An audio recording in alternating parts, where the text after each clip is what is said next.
कोल्हापुरात शिवसेनेचं महाअधिवेशन सुरू आहे. रामदासभाई कदम आपल्यासोबत आहे. निष्ठावंत बाळासाहेबांचे निष्ठावंत शिवसैनिक म्हणून तुम्ही ओळखले जातात. हे अधिवेशन सुरू झालेलं आहे. पक्षाचं नाव चिन्ह तुम्हाला मिळालं आहे. पहिलं अधिवेशन आहे. कशी भावना आहे, कशा पद्धतीचं वातावरण या ठिकाणी आहे आणि पुढची भविष्यातली रणनीती काय असणार मी आपल्याला सांगतो, मराठी माणसाच्या न्याय हक्कासाठी झगडणारी शिवसेना या घोषवाक्याने शिवसेना प्रमुखांनी 1966 सालाला सालामध्ये शिवसेना जन्म दिला. शिवसेना प्रमुखांनी शिवसेना मोठी केली, मराठी माणसाला मोठी केली आणि साहेब गेल्यानंतर या उद्धवनी ही शिवसेना संपवून टाकली. ह्या मराठी माणसामध्ये उभी फूट पाडली या नालायक माणसाने, उद्धव ठाकरेंनी. म्हणजे जो लायक नाही त्या पदासाठी तो नालायक असा अर्थ लावा. म्हणजे अधिक थोडासा खुलासा करतोय मुद्दाम. या सगळ्यांमुळे तुम्ही पण तुमचं कुटुंबीय पण मागे राहिला असं तुम्हाला वाटतं कधी कधी? अजिबात नाही. माझा मुलगा योगेश कदम याला निवडून येऊ नये म्हणून प्रयत्न केले. आता निवडून आल्यानंतर देखील संपवण्याचा प्रयत्न केला.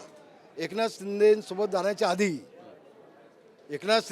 जाण्याच्या आधी माझा मुलगा योगेश कदम याला राजकारणातून पूर्णपणे संपवण्याचा प्रयत्न उद्धव ठाकरे त्या मुलांनी केला, अनिल परबच्या खांद्यावर बंदूक ठेवून. पण आमच्यासोबत बाळासाहेबांचे आशीर्वाद आहेत. आम्ही जी 55 वर्ष सेवा केली भगव्या झेंड्याची, शिवसेनेची, मराठी माणसाची, ती सेवा आम्हाला कामाला आली आणि म्हणून आज आम्ही ताट मांडलं जगतोय. तुम्ही एक विधान केलं की बरीच मिठाई मला पण द्यावी लागली, याबद्दल काही बोलाल का? काही खुलासा करा. मिठाई दिली असती तर मला मंत्रिपद मिळालं असतं. नाही मिळालं ना. वायकांना मंत्रिपद का मिळालं नाही त्याला विचार बघू.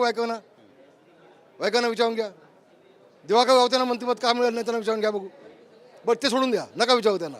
अपक्षांनाच फक्त मंत्रिपद का मिळाली, ज्यांचा काही शिवसेनेचा संबंध नव्हता त्यांना विचारून घ्या बघू. आता हळूहळू सगळं लोकांना कळेल.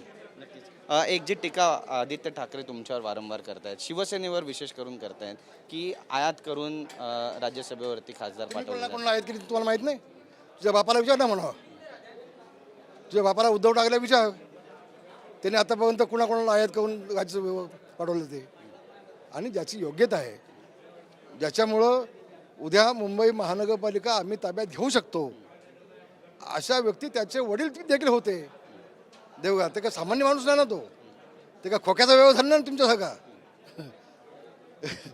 आणि म्हणून अशा चांगल्या व्यक्तीला जर राज्यसभा पाठवला, त्याच्यामुळे मुंबईमध्ये आम्हाला बळ मिळेल आणि म्हणून त्यांना ते जास्त खुपता येतात. त्यांना अडचण निर्माण झाली. उघडपणे बोलू शकत नाही. म्हणजे टीका करणं एवढंच काम. जे एकनाथ शिंदे दिवस काम करत आहेत, तुझा बाप तर मंत्र्यालय जातच नव्हता. त्या एकनाथ शिंदे बोलण्याचा ह्या पिल्लू आहे उद्धवचं, ह्याला अधिकार आहे काय एकनाथ शिंदे बोलण्याचा? बोलतोय ना. महाराष्ट्र बघते सगळे. भविष्यामध्ये आपण मिशन 48चा नारा घेऊन चाललोय. आपल्याला पूर्ण घवघवीत यश मिळेल. शिवसेनेच्या किती जागा आहेत? निश्चितपणे आता आम्ही शिवसेना भाजप ज्या वेळेला आणि आता आमचे अजितदादा आहेत सोबत, तिघे एकत्र बसतील. जे काय वाटप होईल त्या वाटपामध्ये कुठेही मतभेद होणार नाहीत. महाराष्ट्रामध्ये 48 निवडून आणण्याचा ध्येय आम्ही तिघांनी हातामध्ये घेतलेलं आहे आणि ते आम्ही यशस्वी करून दाखवणार. आणि शेवटचा प्रश्न आहे, उद्धव ठाकरे ज्या पद्धतीने आता विधानं करतात, मोदींबाबतचा सॉफ्ट कॉर्नर दिसतो असं तुम्हाला वाटतं का? आणि भविष्यात एकत्र येतील असं वाटतं का? मोदींवर किती टीका केली त्या माणसांनी. उलट ज्याच्या बापाचं स्वप्न ज्या माणसाने साकार केलं त्याचं पाय धुवून पाणी प्यायला पाहिजे माणूस हा. तर सकाळी उठल्यापासून रात्री फक्त मोदींचं टीकाच करत बसतंय. ते पिल्लू आणि त्या पिल्लूची अवकाश आहे का? आणि म्हणून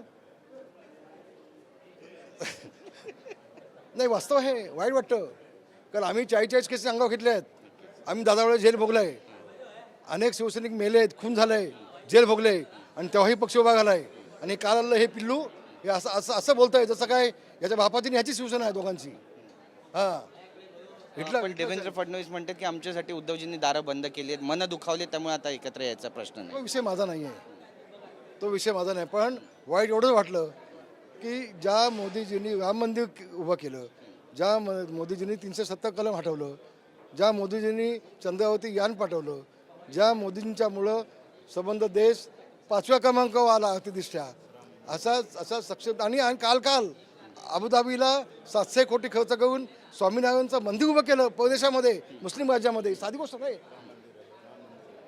नाही. स्वामीनारायणचं मंदिर साधी गोष्ट नाही. अशा माणसाला तुम्ही बोलताय? रामदासभाई, तुम्ही सगळ्यात जुने शिवसैनिक आहात आणि दूरदृष्टी ठेवता. महाराष्ट्राचा पुढचा मुख्यमंत्री कोण असेल? एकनाथ शिंदे.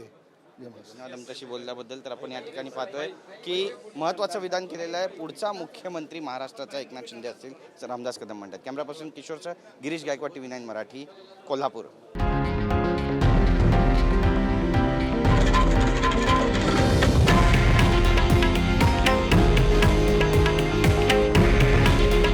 हे आहे देशातील नंबर 1 न्यूज नेटवर्क आणि आपण पाहत आहात TV9 मराठी.